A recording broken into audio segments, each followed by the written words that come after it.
over the weekend, quite a number, 10,000 would be the number of teachers that went to State House, and seemingly so, by Monday we should have sorted out all the issues. No? Okay, well, to help us out in that conversation this morning, we're going to be looking at the State House dialogue and what President Ruto's State House pledge looked like. Mwalimu Amunga, Akhanyalabandu.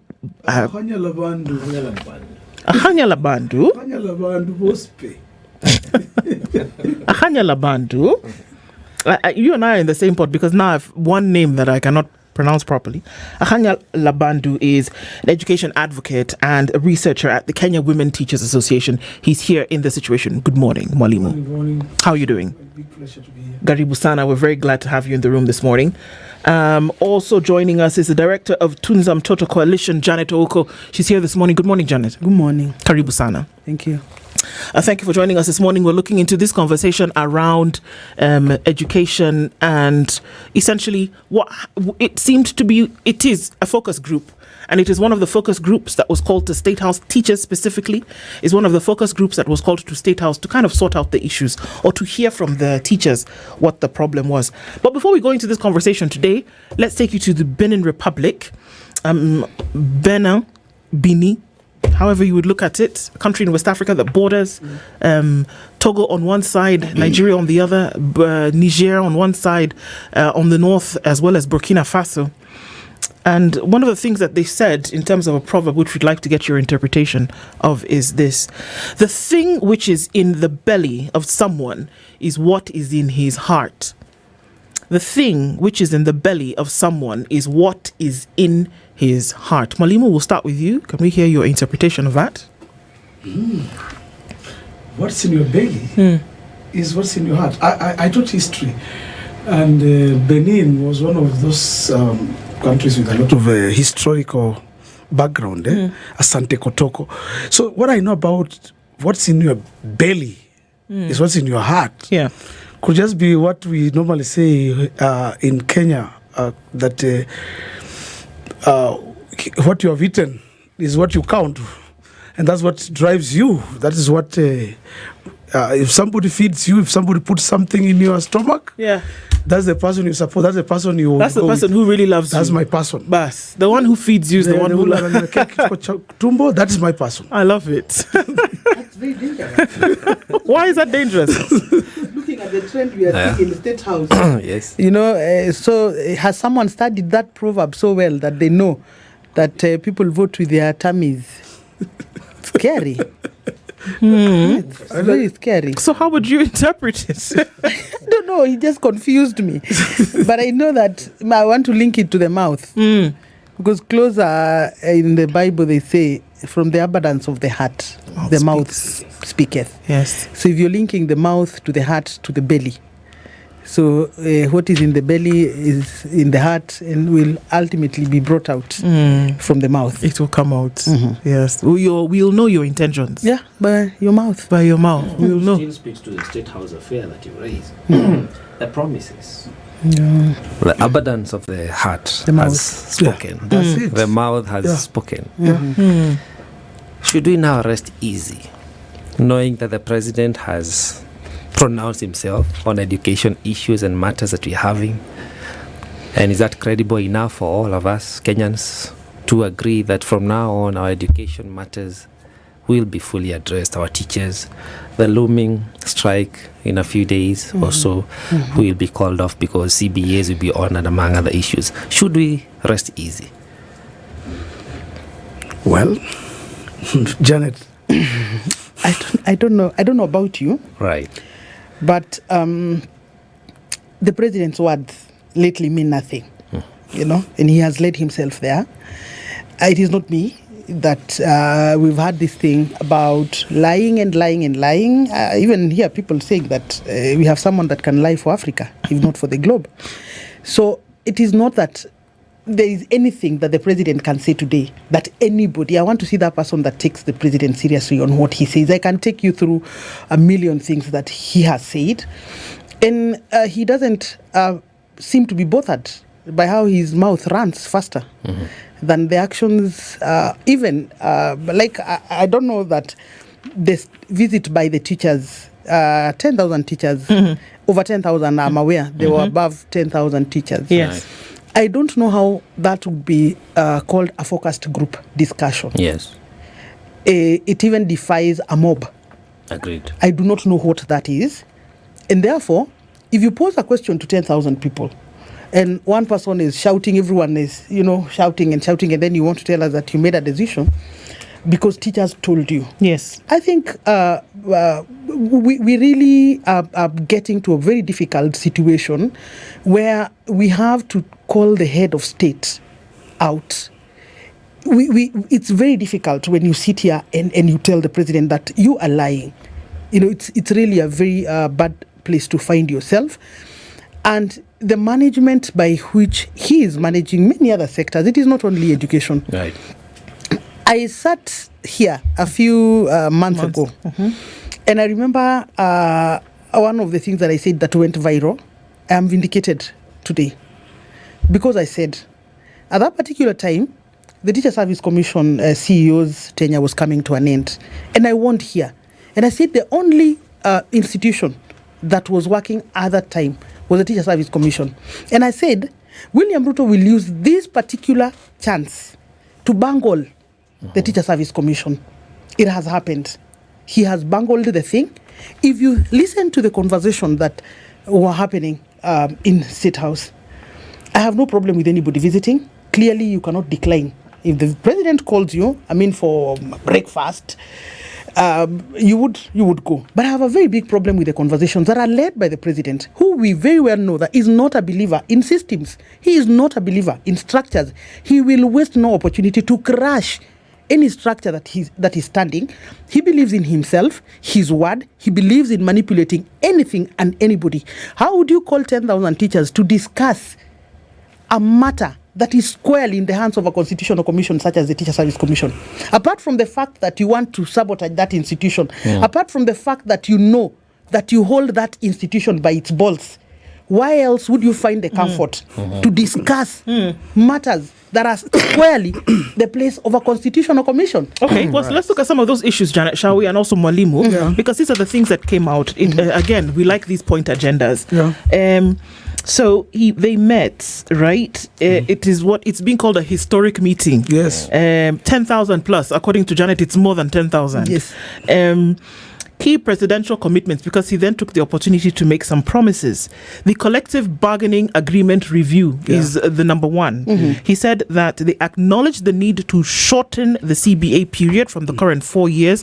We can't be taking 4 years to sort out some of these things. He tasked union leaders. This is now the likes of Akelo Misori and Collins Oyu and the unions for special education teachers. He said, Torome and the such, he said, you know what you will do? Shorten the thing to 2 to 3 years. This 4 years thing is too long. Capitation funds adjustment. You like this one. He says, we'll now align with recommendations, 2,300 per learner in primary schools and 22,244. I like the way Janet is looking at me. It's not me who said it. In secondary school. When? Did he say when? Did he say when? He said the first half of the outstanding balance will be cleared in the next financial year. Yeah. So that's what we're looking at, 2026, 2027. Yes. Sawa. He said the second half will be settled in the following year, the year after that. I don't know how we're supposed to be going to school in the meantime, but okay. I'm just telling you what they said. CBC resource centers will be established in every sub-county, not just county headquarters. Leave alone that we have ramshackles for some schools in some areas of the country, but we're going to set up CBC centers. Let me just go at least until 5, okay? Because there were many. He said rollout will be implemented in partnership with MPs using CDF funds. The same CDF funds which MPs are saying is not even enough. The president expressed dissatisfaction with the current medical cover, Edu Afia. It's not the current medical cover. It doesn't exist. He said he has ordered an immediate review to ensure it adequately. Okay, we're not even talking about students. Edu Afia doesn't go. This one is for teachers. Minute, which doesn't exist, again, has been withdrawn. He said he doesn't like it at all. Remove it. He then went on to say, this one you might like even more than the others we've said before, that affordable housing now for teachers, leave alone the fact that you, Mwalimu, you, Janet, you, Josephat, me, Ndu, everybody inside there, you pay housing levied certain amount, but not what we're going to do. From those houses, 20% of those houses will go to who? Teachers. It will go to teachers. And he says they will be now allocated 20% of all affordable housing units. I'm just at number 5. It goes all the way to number 10. So let's just do halfway because of time. No? Yeah. Yeah, I normally, when we were at State House, Kewata was invited. Kewata is Kenya Women Teachers Association. Yes. So you went to State House? Yeah, we were invited. Okay. And some of our officials didn't attend, but when we were there, the president said something. He said his wife, Rachel, the first lady, is a teacher. She went to Kenyatta University, and actually she went to Kenyatta University at the same time with me. She was in the same class, in the same class. And he said his wife taught him one thing before he addressed us, that as a teacher, you start from the known to the unknown. That's how you do a lesson plan. He said something like that. And from what I gather and what I think about William Ruto's kind of philosophy when he's approaching people, when he's calling us to those meetings, he has this, I don't know if I should call it faith like, he lives in something like, I don't know if it's evangelistic or it's faith-like, but he works in a way that he wants to say something and hope it will happen, by faith. I don't know if any of you has ever heard of such things in your lifetime. Yeah. So he believes that he speaks it and wants to back it up with something that maybe it will happen by faith, So it's like miracles, he wants to perform a miracle. Are you baptizing lying? That's what I'm talking. By the way, if you follow the faith movement, and I just want to be very honest to our listeners and all of us, if you follow the faith movement, it's more about promises, you will walk. Today, all cripples will walk, all hungry people will be fed, Cancer is gone, You listen to any faith person who comes to preach anywhere. The first thing they'll tell you is, all cripples today will walk. So, when you are listening to William Ruto many times, and that's what I've set my mind always to do, it's like I'm listening to somebody who is doing some faith evangelistic crusade. So he tells us that from today, you teachers, you have reached the best place to be in State House. Your problems are all answered. You are whatever you have had today, I'm answering them. But by the time we left there, some of us left there the next day. You were not converted? You left the next day? Yes, because we were waiting for... Yeah, we were 10,000. We were waiting for 10,000. We were waiting for our small allowance, okay. And apart from just our small allowance, we had... in my message that I received on my phone, I was told to be... I said I was get at 3 a.m. that morning. 3 a.m. we were supposed to be at the gate C or gate something. So we were waiting from 3 a.m. School buses, all of us were there. Then after we enter and we arrive and the person speaks to us, and after he's finished, we are told, now you have to line up and wait according to your names, according to the alphabet. Luckily, Akhanyalabandu is a name that comes a bit early. Yes. So at least I was sorted maybe. But some of my colleagues left Sunday morning. So what I'm trying to say is this. The issue with the education sector, and I've always said it, and the PS has been here this morning, and me and her have differed on many occasions, is because I say that the Ministry of Education in Kenya and State House at times has become the center of fake news. A lot of fake news is disseminated from the Ministry of Education, and even I saw it also at State House. People are told things that are going to happen that don't actually happen. Whenever you hear about this capitation thing, right now, what is happening in our schools is that capitation, even of this year, has not been completed. Even last year's capitation, the government still owes schools money. So we are listening to lies, and now we have become almost immune. Mwalimu, when these lies, according to what you're saying, were being peddled at State House, according to you, Yes, very true. did anybody stand up and say, hang on, sorry, you're telling us that capitation will be paid? It hasn't been paid for 5 years. There's a 64 billion shilling bill. Yes. This year alone, there's a 9,000 shilling bill per student in Kenya to be paid. It hasn't been paid yet. Yes. This is the reality. Did anybody stand up on State House as you were lining up? I'm sure there was time. As you were lining up waiting for, I don't know how much you were being given, somebody should have said, sorry, there's still money that's owed. Did that even come out? Wonderful question. Actually, what happened there, we went there for, when everything had been choreographed, We were just there to be seen or to rubber stamp, whatever. These people had already been meeting. They had been discussing. There had been so many meetings at the Ministry of Education, logistics, and all that. So we went there just to be seen. And and on top of that, yes. so that if anybody didn't feel a modicum of regret, that even after that, I assume that of the 10,000 teachers who went, 10,000 plus, half of them were secondary school teachers. Yeah. The union leaders stood up and said, because of this, what we have heard, now we are endorsing a second term for our president. Yeah. To the wild cheers from the crowd. Yeah, that's what I was going to come into. When did you have the opportunity to say no? This actually, wrong. that's not what I was coming to. Okay. Actually, the person who announced the 2-term was actually the secretary for NAT. Yes. NAT is for primary school teachers. Yes. His name is Collins Oyu. So Collins Oyu just stands up. We expected him to say something. We gave him points. Before we went to State House, Collins Oyu, and he's my friend, I believe he's listening to this. We gave Collins our agenda, what we expected the president to him. We wanted him to tell the president. Capitation was one of them. Illegal levies in schools is one of them. Mm-hmm. Even these deductions like housing levy, we as teachers don't want to be deducted some of those monies. We're not happy with it. There are problems with our medical cover. We expect him to say something about it. Instead, when he went there, Collins Oyu spoke a few things and endorsed the second term for the president. We were disappointed. But yes. Yes, we hear the disappointment, and you could not have been more disappointed than the regular Kenyans, because we trust the teachers to take care of our children. And such a platform apparently was supposed to be a focus group, or to have spoken to policy issues that will improve the quality of education for teachers, for students, the whole financing model, capitation, etc.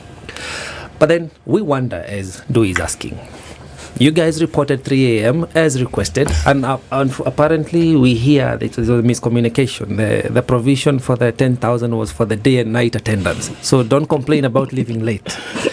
However, of significance is to wonder, like, at what point do you get to voice how disgruntled you are, any opinion, so that we can improve seriously, as the Tunza Mtoto would advocate for, the quality of our education, the policy making? I don't know that. I don't know that as we are currently constituted. Yes. Because these teachers were mobilized from a union point of view. Right. You know, the unions were the mobilizers of the participants. Mm-hmm. And we have to ask ourselves, how are the unions playing, in the country right now? Mm-hmm. We do not have unions that will be thinking about the big picture. And we do not have unions that are wondering, where is this handout coming from? And how is it going to bite us? Because we exist to advocate for more and more and more for our teachers. So when we seem also as a profession to be rubber stamping corruption and all this money, because I want to put it out here that William is not spending his money. 3 years ago, he was running around the country calling himself a hustler. Where could he be getting 200 million to be spending in a day? It is theft of public resources. These people have been deducted money from tax only for them to be paraded here embarrassingly in State House. Yes. Bastardization of very, very noble profession. Really, teachers have and I don't say that going to State House really is bad, but the conversation that happened in State House is absurd. How do you expect the conversation not to revolve around when the president is saying that from next year, he's an expert in saying from next week for six months to come. Mm-hmm. How about asking, hey, we are in your third year, in your first year, in your second year, why didn't you do the things that you're telling us now that at most, or even at worst, we are expecting the president to be giving a scorecard, an education scorecard, because there is nobody else who is more of a stakeholder in education than the teachers. 10,000 of them sitting before you, and you don't even have an opportunity of giving a scorecard. You are a hoax. You are a fake. The only thing that you thrive in is blackmailing people and telling them, Kenyans really want to ask the president very interesting questions. Right. At what point are the houses yours that you're dishing out? At what point are they yours that you're dishing out? These very teachers have been deducted 1.5% of their gross. So at what point are we clapping at you when you're saying that 20% you will gift it unto us?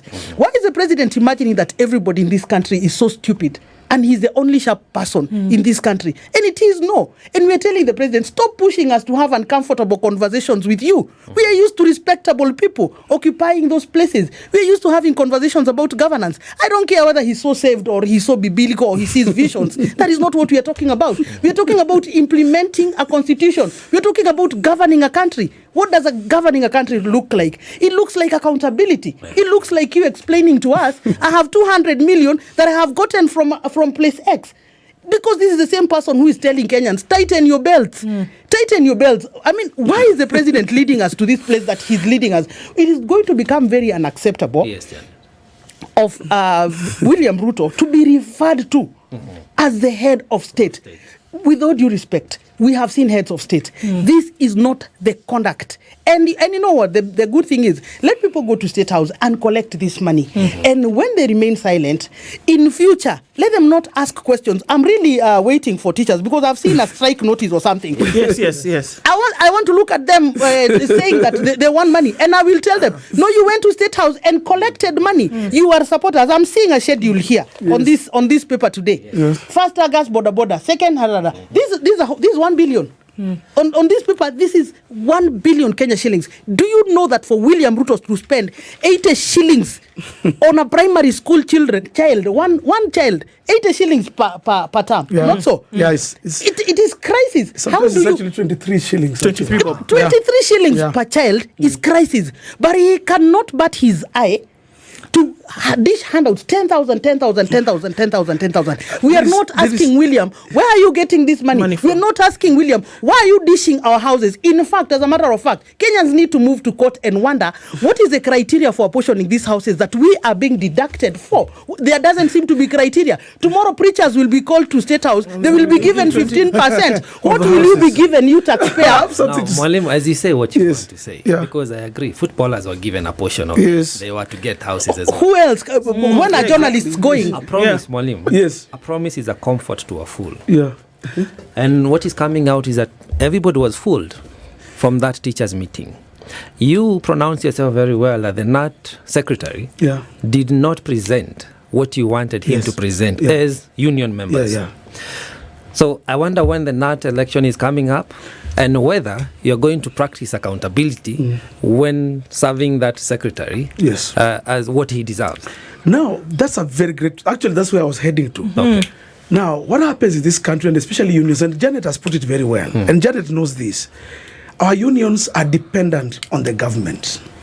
We have something in the unions we call oxygen. Oxygen is our union dues. These are monies that are deducted from teachers, then channeled through TSC to various unions. That's why you saw heckling at the State House meeting between NAT and Kupet, because they are fighting over the so-called junior secondary school teachers. Yes. Where should they be domiciled? Maybe in primary. And if they're in primary, that means their union dues will go to NAT. If they're in secondary, that means their union dues follow the money every time you follow the money. The issue that was happening at State House was about oxygen. Now, and that's what I want to talk about now. You have asked a very good question. So at what point do we teachers or we professionals now really air our views? Because our unions, being dependent on oxygen from the State House, from the government, cannot air those views openly and genuinely. One person tried, a friend of mine whom I worked with, I was his PA, and I was his communication officer at NAT headquarters. His name is Wilson Sosion. Sosion tried at his level best to try and work in terms of, just giving policy and running around with it. But he failed when oxygen was cut off from him. Union dues were not sent to NAT for almost 6 months. NAT was almost dead. Actually, what happened, for him to be removed, that oxygen, once it was deducted, the same teachers who vote were now socialized to know that the person who has made us lose our union dues is Sosion. So Sosion had to go. That's why he was voted out, if you don't know. And the person who came in already had been socialized, and he had enough resources to give out to those teachers so that they could vote for him. So as genuine teachers, and I want to tell you this, Janet, the reason why we are having problems with unions is because of oxygen. So it should reach a place, associations, things like what you saw happening as something called Kenya Secondary Schools Heads Association, Kenya Primary Schools those are professional associations. Those are the ones which seem to come out properly with an agenda. And groups like groups that Janet Oko has also been involved in, they seem to be the ones that carry out a message that we as teachers and professionals want to actually are going through. So what we can put across to Kenyans is this: as long as that methali that we have had today from Benin, Yes. that From the stomach. From the what is in the belly? what is in your belly controls your heart. That is how our unions operate. You have something in the belly, we know now how to talk, and we can shout 2 term, even 3 term, even a century term. But as long as something is in our stomach, and so that way we can't run a union, and that way we can't air our grievances in a proper way. And the president knows that. The president knows how to control these people, how to control this kind of political side of our unions. It is a matter of carrot and stick. Once you have this, you will sing this song. So that is what you saw at State House. It was nothing about ideology. It was nothing about policy. It was about election campaign for 2027. Okay, it was just about politics. So, Janet, it had nothing to do with the crisis that education is in currently in this country. It had nothing to do with the teacher crisis. It had nothing to do with the inadvertent crisis that grade 9s currently are going to meet when they go to grade 10 next year. Had nothing to do with capitation issues. It had everything to do with one thing: SHA. The president is very busy mobilizing everybody, and they were mobilized. And moving forward, teachers are now not going to be in minute, is it? Yeah. They will now move to SHA. And there has to be a personal interest that the president is pursuing. It's in the public domain. But I'm really glad, because one thing I know about teachers is their numbers might just be what will help Kenyans dismantle SHA. Because let them come in, and then they now start enjoying what other Kenyans are enjoying in SHA. And 2-3 months down the line, you will hear what will happen. So I'm really glad, because, sometimes they say that, I don't know how to say it in English, that but there's a proverb from where I come from, that when a knife becomes too sharp, it cuts the one that sharpened it. So I'm really happy that one of the things that is really making me so happy is that the president managed to mobilize the teachers to get into, to ditch minute and to get into SHA. And this focused group discussion, as you guys are calling it, I have never seen a focused group discussion of 10,000 plus. It's quite a large focus people. group. Yeah. That was very, very huge. Yeah. Right. And asking, do you want minute or SHA? And you know, they will say SHA, because their stomachs. No, I want to say something there. Janet, let me say something here. Actually, that meeting was about the insurance cover for teachers. Yes. But I don't think it's about SHA, because after President completely dismantled Minette, he told us he's giving us time. We give him some time. He's working on something. Actually, let me tell you my honest opinion. Already teachers are in SHA, because we contribute to SHA. We contribute to 2 schemes.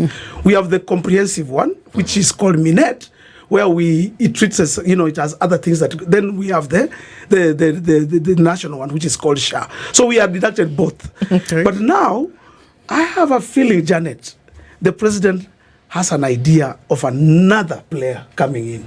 He just doesn't want this player called Minette. It is a 15 billion, actually now it's a 19 billion medical cover per annum. Minette has had it now for 7 years. Now this time round, it is supposed to end this October. Another player is supposed to come in. And I can tell you it's about business. You are right about it's business. This meeting was about socializing teachers out of Minette. It was actually what we can call an annual delegates meeting, because the president now, through something called acclamation, asked them, do you want us to continue with this medical cover? After you had read out already the things that you feel, said no. After you had read out things like it delays you, it doesn't give you the best services, it seemed more socialized us. And you gave a resolution. And so all of us said, no, you want Mutoke to talk. So, it became a matter of howling and heckling. And from what I can say, the president has some player. So there was an agenda, And you know, and the teachers so on for that the day, comprehensive And on that if you day, say it's a 17 billion deal, 19 billion deal. Yeah. If a man spends 200 million in a day for 17 billion, It's a wise I mean, you investment. guys. so here we are saying that the good agenda marketing at the end of the day was to change a structure under which health comes in, but it's a business for somebody, and then teachers just happen to be the currency that would buy this new thing. Did Very you realize that you are being used?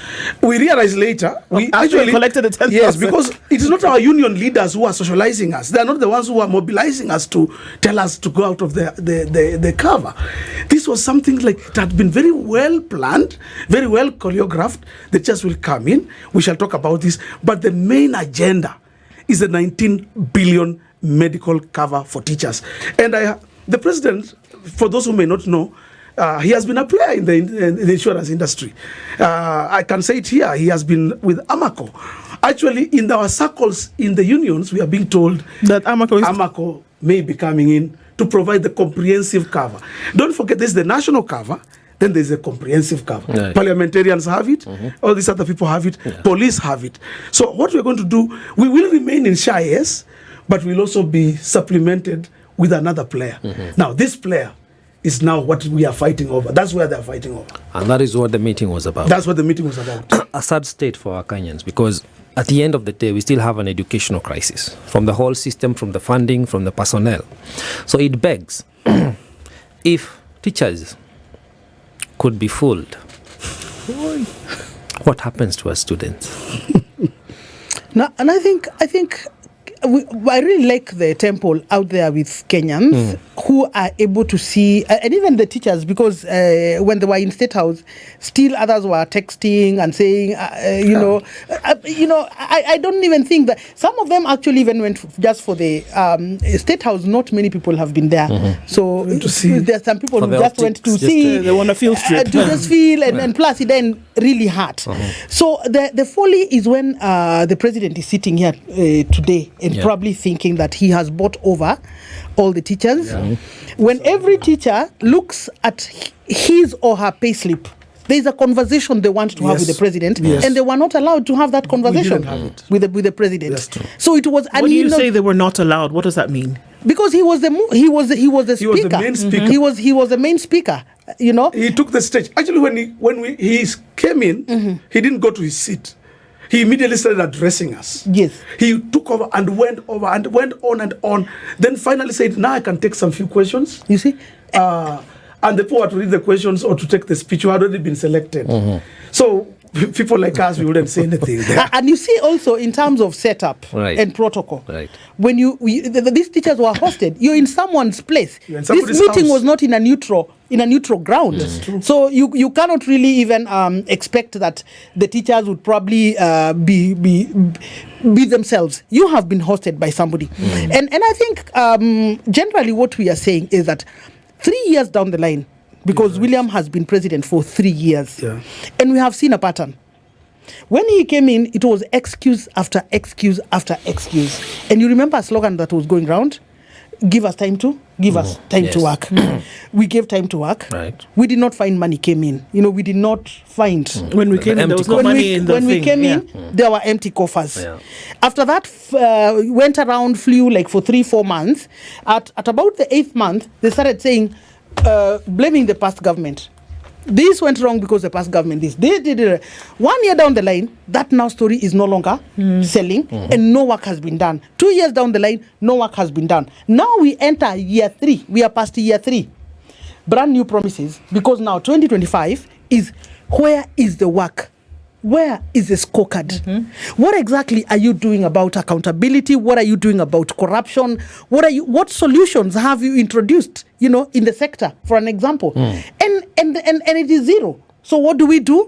We enter the mood that my friend here has described very well. Yes. That of faith and religionizing things that are supposed to be logical, and escaping the whole accountability conversation.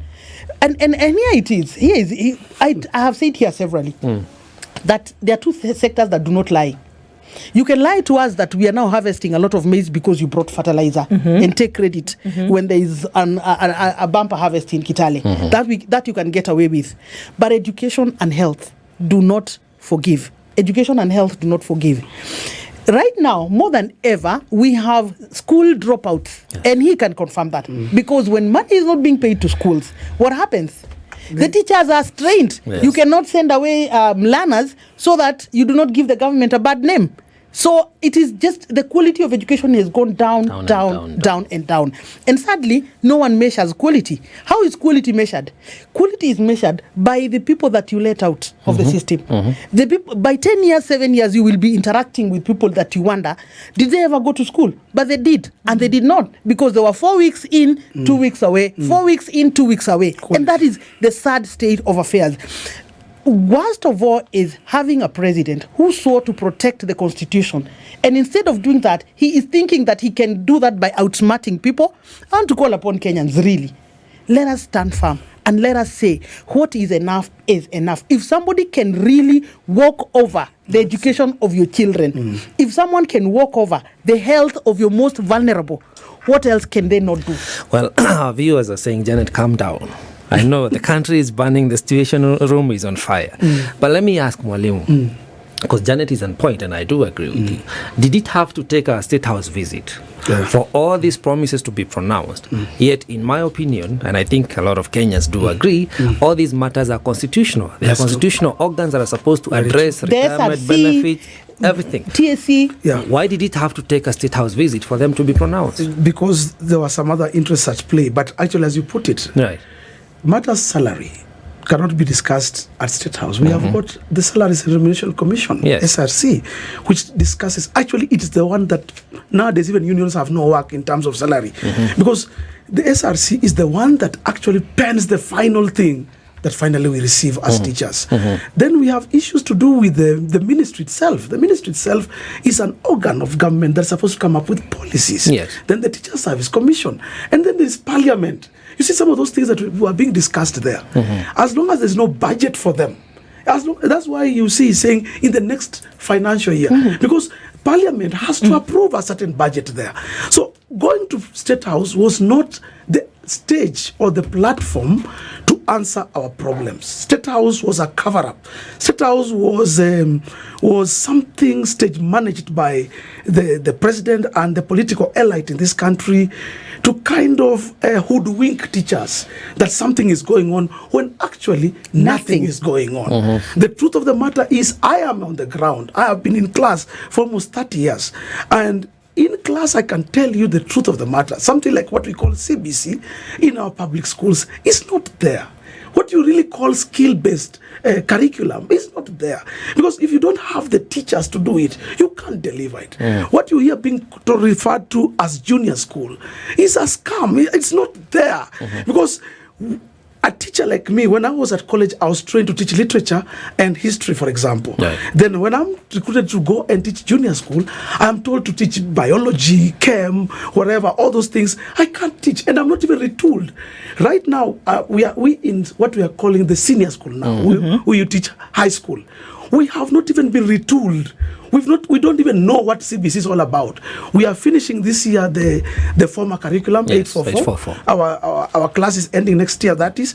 But as I speak to you right now, nobody has retooled us. Nobody has told us what CBC will entail. But we have just had a conversation here with the PS who told us that retooling is happening and that extra training is taking place. She has just told us. We had a conversation from 7 to 8. As we're coming here. Yes, that retooling is happening for teachers at different levels. And I have said it on this show, and I'll repeat again. Ministry of Education has been the disseminator of fake information in this country for many years.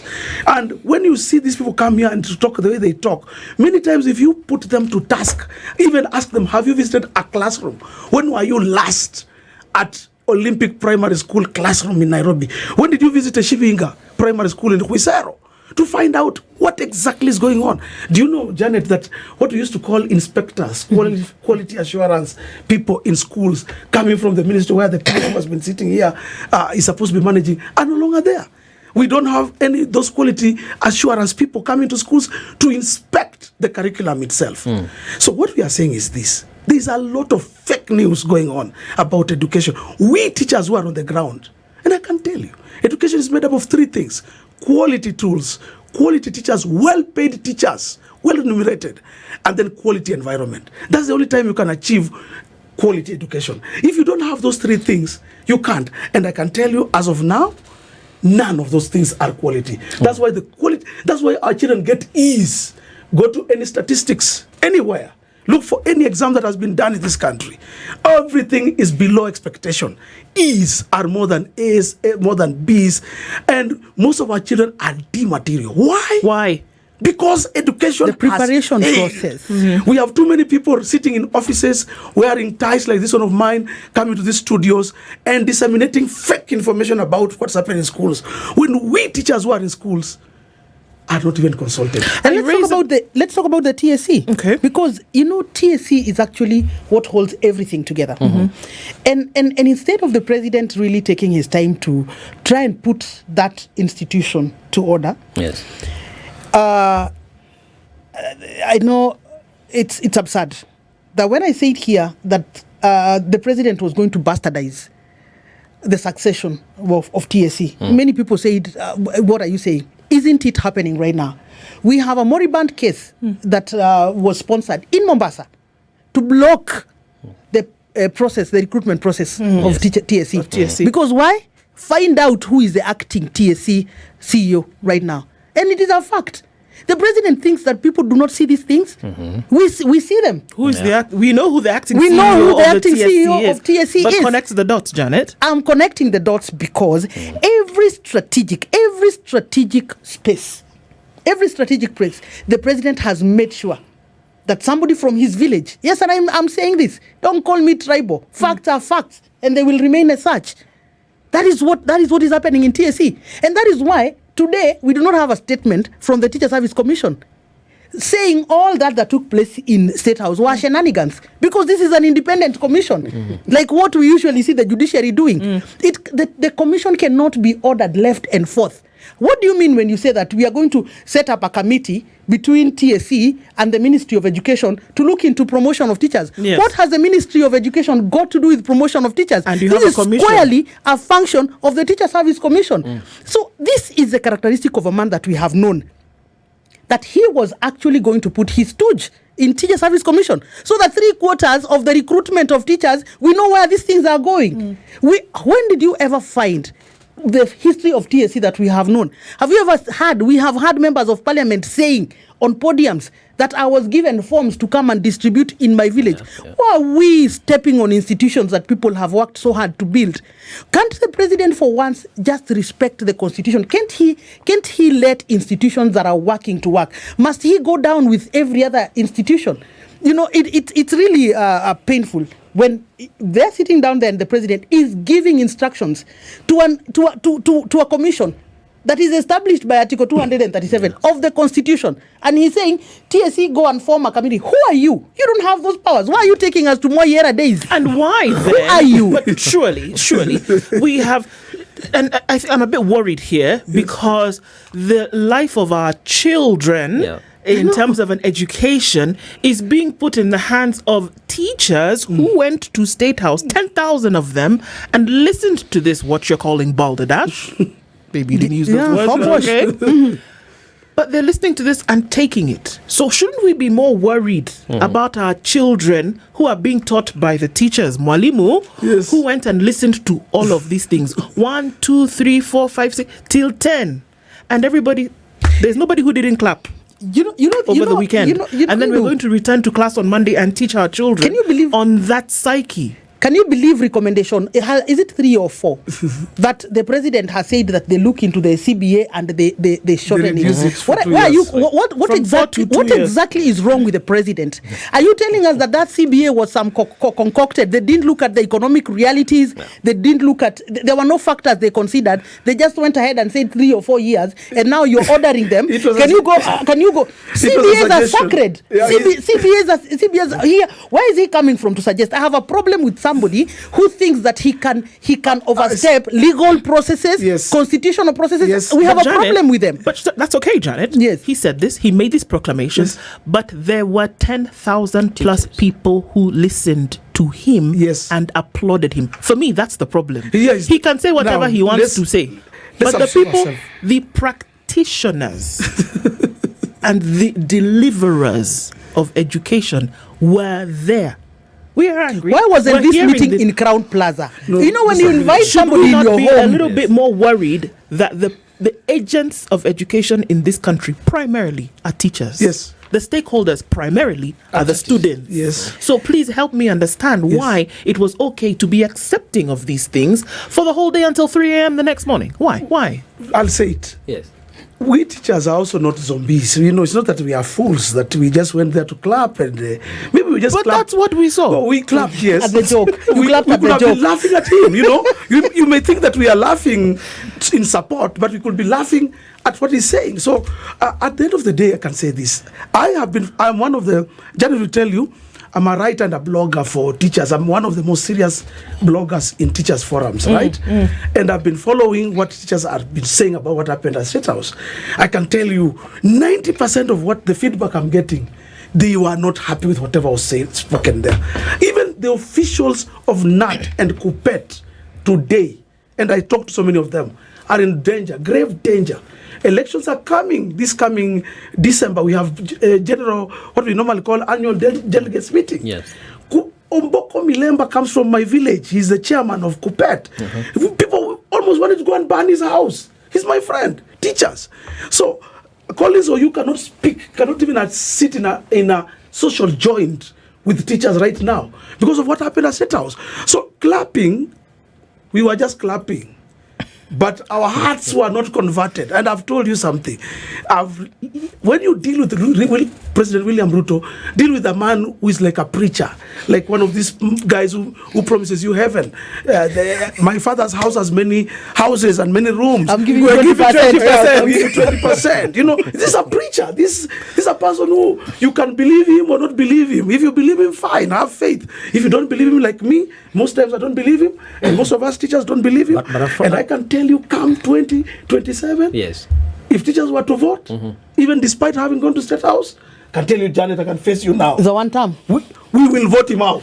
We will believe you if you practice that in your upcoming NAT elections Watch us. and Watch other this. union elections. Because if you are misrepresented in that meeting by your union leaders, you should start there as you work towards 2027. Now, Mwalimu, it is sad that we are talking about the president coming out as this messianic person who says, your faith has healed you. A presidential decree will change the education system, which we know is not true because we are guided and governed by a constitution. Sure. And we know our constitution has no issues. Your union regulations and bylaws are intact. Our problem is constitutionalism, whereby there is misuse and abuse of offices, both ends, the people who visit the office and people who work in the offices. Now, the sad part is that the person we are talking about, whom we are saying lied, mispromised, overpromised, is the president and the head of state. When such a state as Kenya is being led by such a person, where are we hiding as a country? When we know education is an equalizer, when we know we need to not just change our curriculum, but also capacity build the institutions and the personnel, and yet we make mockery of that industry, where are we heading as a country? We are heading in a very... Janet and I have had the opportunity to work at the Nairobi Education Department, and I was on the board of bursaries for quite some time. And that question you've asked me, I can answer it by using my stay at the board's education board, at the, what do they call it, bursary board. Right. This country's education sector has been politicized. It has been taken over by privateers and commercialists. The people you see talk so much and do so much, there's a lot of business going on in our education sector. The interest that you saw at play at the State House were not just, it was about education, as Janet put it. And most of these things that are happening is about money. MPs are getting something called CDF kitty to do education. Governor Sakaja was telling us in a meeting that he is going to give us 2 billion to spend on bursaries. That's education. Women Rep Nairobi may be doing the same thing. The MCS in Nairobi wanted to overthrow Sakaja because they believe he has given them money that's supposed to go for bursaries for education. Now, what I'm trying to say is this. There are so many players in the education sector. education sector has been taken over by cartels, by people who have nothing to do with education. Most of them, their children are not in anywhere near the Kenyan schools or Kenyan curriculum. They have taken their children in other places. So what we are seeing is a circus. It's like a movie. It's like a drama. Education in this Kenya is like a drama, whereby people are actors. Like Shakespeare said, everyone is just doing they're acting their role. The teachers also, we are just kind of just going through our motions, go to school in the morning, and I know my teacher, go home quickly, back to your children and your wife, teach and go home. Don't bother about anything else. The teachers used to see those days, who will mentor you, will be a role model to you, who will make you want to be somebody in life. We are no longer there. The type of teachers we have today, I am one of them, I'm here. Ours is to earn and try to keep safe and go back to your house. What is it that has made those given up? Why? We have given up. We have tried. There's somebody, when the students started burning schools, when students started invading, even when the Gen Z revolution started happening, these people you see in Gen Zs were my students in school. The education, when the people in parliament, the MPs, decided that there should be no corporal punishment, we teachers had almost no role with our children in school. So many things, we teachers have been left undressed. We are paid poorly.